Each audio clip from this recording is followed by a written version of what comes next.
So what's going on? I'm back up in here in the Heezy baby. Part-time custodian here. Part-time custodian. Truth be told, 92. And I'm cleaning windows.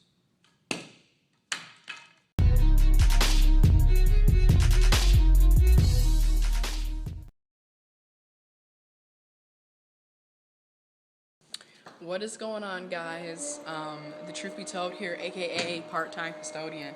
And what I want to talk about today is, when you go to these higher education institutions and you speak to the people that work here, whether they're faculty, well, mostly if they're administrators, faculty, professors, staff, and just speaking with people in general who are in the higher education realm, these people have a totally different outlook on life, okay? And to a certain degree, it's some positivity, but then to another certain degree, it's some negativity, and it's a lot of misleading information.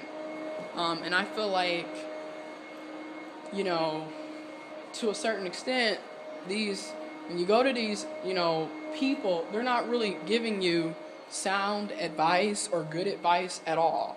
In fact, they're encouraging you to continue to go into debt, and they're promoting the debt lifestyle of taking out student loans so you can continue to get your education and continue to get degrees and certifications that probably won't help you get a job at all. And they're promoting it. They're promoting this stuff. This is what they're doing. They're paid to. In fact, I was talking to one of my mentors, and she stated, and I'm going to name the school, Baker College. Baker College, their advisors have to meet quotas. So they have to meet quotas. So basically, they're like network marketing, basically. They have to sell students into coming to their schools to get degrees and certifications and shit that probably won't get them a job, but they have to do this to so many students so they can keep their jobs as advisors. They have to meet quotas. So yeah, 9 times out of 10, they don't have your best interest, okay? 9 times out of 10, they do not have your best interest, and you won't find that out till you're already 20, 30, 60, 80, hundreds of $1,000s in debt, and you're probably wondering, oh, I can't get a job. What am I going to do? I don't know what you're going to do. And you know what? Since I happen to be here for another 4 weeks, I want to show this right here. This is the foreign language. I'm outside of the foreign language office at the University of Michigan Flint. And if you don't believe me, I'm outside of the foreign language offices. This is their grand poster board wall where they put up, all the stuff that they have, right? And I'm going to be honest with you. Foreign language, it is useful. It is good to be able to be bilingual and speak more than one language. However, the way it's taught in America is trash. That's just a whole nother situation. A lot of American schools, first of all, they want to wait till you're in the 7th, 8th, 9th, 10th grade to introduce you to a foreign language, which is very stupid. You've been speaking English or your main language for the past, you've been speaking that for the past 11, 12, 13, 14 years. All of a sudden, bam, let's learn a foreign language. It's a little too late for that, okay? It's better to introduce a foreign language to people when they're young. So, maybe when they're in preschool, kindergarten, introduce them to some Spanish, to some French, to some Arabic, to some Chinese, to some Japanese.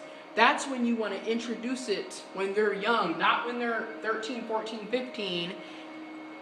Okay, and then you have these lame requirements of, well, they need 2 years of this. And even after 2 years, you're still not sufficient at all. Because what ends up happening is you go to these classes and you sit in there and you're only there for an hour, hour and a half at tops, maybe even 2 hours. But it's only like once or twice a week. You know, it's only once or twice a week. Or when you're in middle school, high school, you might get lucky and it'll be like 5 days a week. But most of the time, it's 2 or 3 times a week at best. And then after you leave the classroom, what are you going to do? Are you going to continue to speak Spanish, Chinese? Are you going to continue to speak Japanese, Arabic, French, German? No. You're going to go right back to speaking your native language. And if you're in America, everything for the most part is English. So you're going to go right back to speaking that. So it's really not, you're not learning it. You're not really getting a sufficient, you know, learning. You're not getting a sufficient education. You're not. And this is how they do things here. And then they want to know why so many people, after 2 years, you would think, why can't you speak this language? You've been studying it for 2 years. No, you haven't. You've been going to a class for an hour, maybe twice a week. And then after you leave that classroom, you go right back to, you know, your native language. But anyways, that was kind of a tangent in itself. But I just had to bring that up because it happens all the time where it's just downright ridiculous how they do that to students. Are you not entertained? Is this not why you are here?